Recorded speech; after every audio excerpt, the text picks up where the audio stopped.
Another episode of Beer Man's No Bull Beer Reviews. Today I have another beer from Dancing Gnome Brewing Company out of Pittsburgh, Pennsylvania.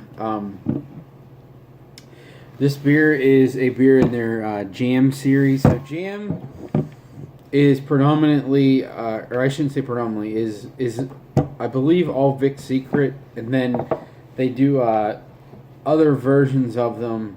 And I don't think that the other versions are substituted for the Vic Secret. I think they're kind of like a dry hop version, so they make jam and then add those other hops. So this one, you can see it right there real small. It's Simcoe Jam, Simcoe is my favorite hop, and it's also the name of one of my dogs, so that's why I named him, because it's my favorite hop. And the other thing that you guys might not care about this, but that I thought was cool was they stamp their things with the little label on them. Not label, the canning date. But then there's also like a little saying there, and I don't know if you can see it on the video or not, but it says Dog Days, which, it's the middle of August when it was canned, so I get that means the Dog Days of summer, but I think it's cool, like, it has my dog's name on it, and then it says Dog Days on the bottom can. Anyways, that's just happenstance. But what this is, like I said, it's their IPA series. This is a Simcoe one. This is 6.8 ABV. And all of the other ones I've had in the series have been really good, so I'm pretty excited to crack this open.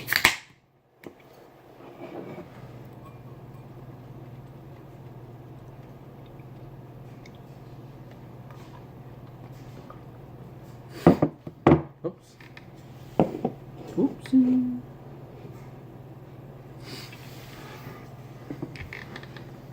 So as you can see, it pours a pretty hazy, darker gold color with a small white head, but it's not really dissipating, which is nice. Oh man, that is straight Simcoe, which I love.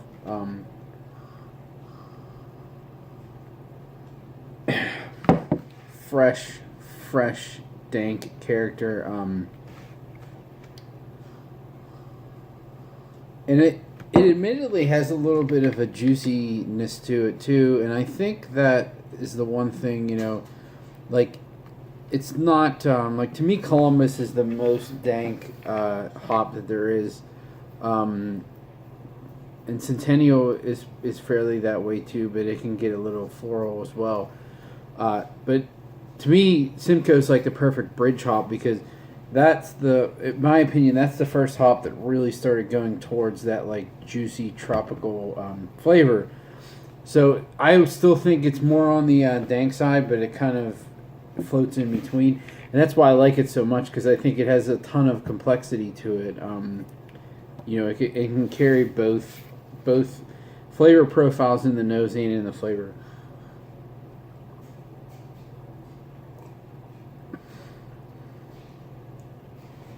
Oh yeah.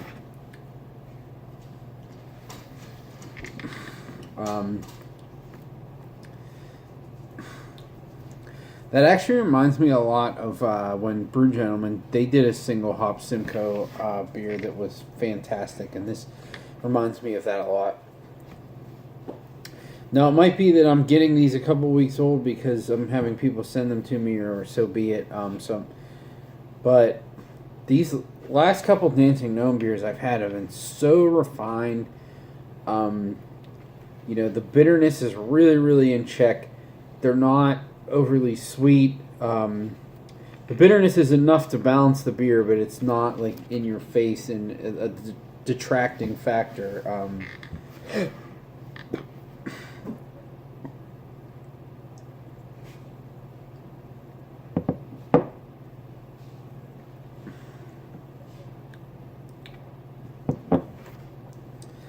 And I would say, so this is 6.8, not that that's strong, but, like, to me, if you told me this was a session IPA or a pale ale, I might believe it. Like, it drinks so easy. Maybe not a session.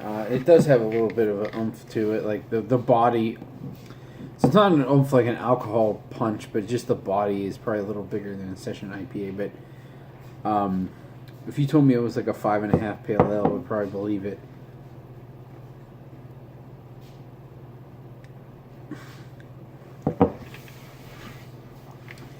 But getting to the specifics of it, so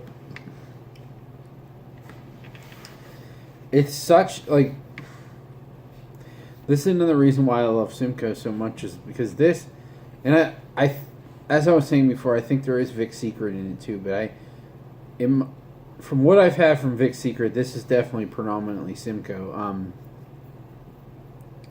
This is such a good marriage of just like light pineapple and peach character, but then a nice like resinous dank character, but it's not like straight bong water either. It's just a really nice blend of flavors, and that's why like Simcoe is my favorite. Mosaic's probably my second favorite because both of those two hops, in my opinion, can, when they're single hopped in beers, as long as it's fresh and it's made well, they have so much complexity to them on their own.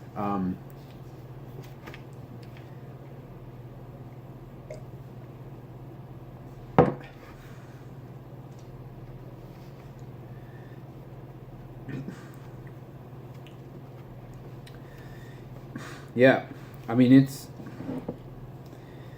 kind of just like if you blended a bag of weed with like orange juice and pineapple juice. That's what this tastes like. So I would say it's more towards the dank side, but it's still definitely still has shades of the juicy end. But it is so refined and dialed in.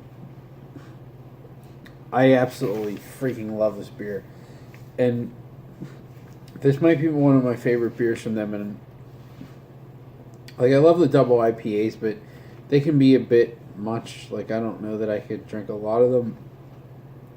This is a beer that I could, drink several of them one night and not feel like it's too much. It's just the hop profile is perfect. There's nothing on. There's no rough edges at all. It's just another really great IPA by these guys. They're really killing it. I still don't think they're quite to the level of Brew Gentlemen, but every time I have one of their beers, or most of the times I have one of their beers, I know that they're inching closer and closer. So, yeah, I don't know what this costs. I think it was like $17, which sounds about right, for an IPA. Not a double for them. But yeah, I would absolutely buy this again. This is definitely my favorite in the Jam series.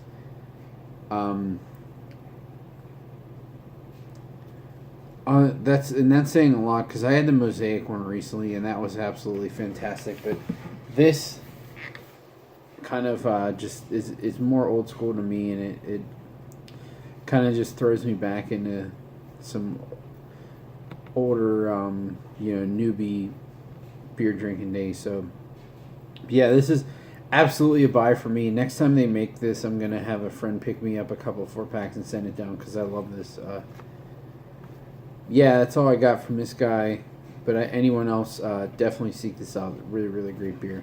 So please like, comment, subscribe. Let me know what you think, and I look forward to doing the next one. Thanks.